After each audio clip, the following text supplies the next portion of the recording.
This video is part of a Google Form quiz that teachers can assign to their students for homework. After the students submit their answers, then they can play a video like this one to see the answer explained. We've made more than 100 quizzes as Google Forms with free access videos, which teachers are welcome to copy for free. To get access to these, please see the link in the description. This video is based on a question from an actual state exam. You may have one like this on your state exam. If you've not already watched the video on an introduction to coordinates, then we suggest that you watch that video before watching this one. A scientist graphs the amount of rainfall from a storm, which table shows the information from the graph. When we connect all the points on a graph, we get a line graph that looks like this. For simplicity, we'll hide the lines between the points for most of this video. That way, we can focus on the points. There are two axes. The one on the bottom is labeled hour. This is where we usually write the x-axis. The one along the left side is labeled total rainfall. This is where we usually write the y-axis. Each point has a pair of coordinates. Sometimes we call these an ordered pair. The first number represents the coordinate along the horizontal axis. The second number represents the coordinate along the vertical axis. We write these numbers inside a set of parentheses, separated by a comma. Let's find the coordinates for the purple point. The purple point is at a very special point on the graph.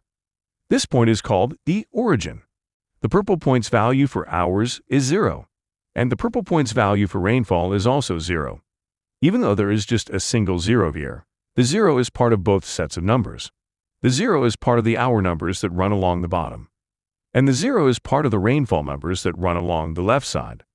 The coordinates for the purple point are 0, 0. We write this inside a set of parentheses. Let's find the coordinates for the pink point. To find the pink point's hour value, we draw an arrow that points down to the hours. The arrow points to the number 1. That means the hour value for the pink point is 1.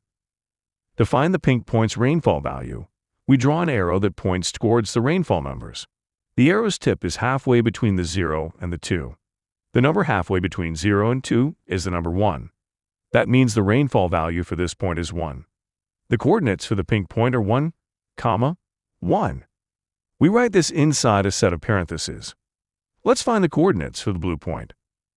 To find the blue point's hour value, we draw an arrow that points down to the hours.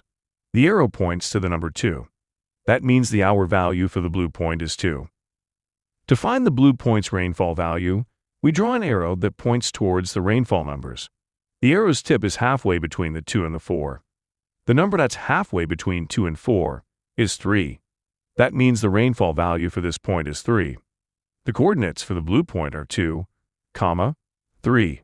We write this inside a set of parentheses. Let's find the coordinates for the brown point. To find the brown point's hour value, we draw an arrow that points down to the hours. The arrow points to the number 3. That means the hour value for the brown point is 3.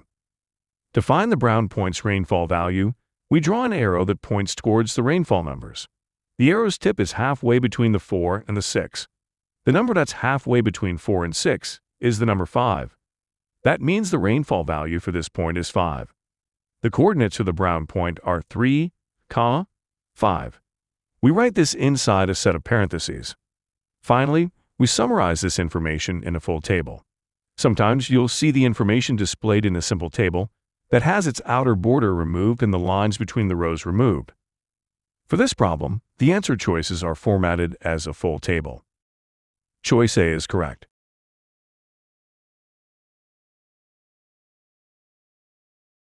Thanks for your attention.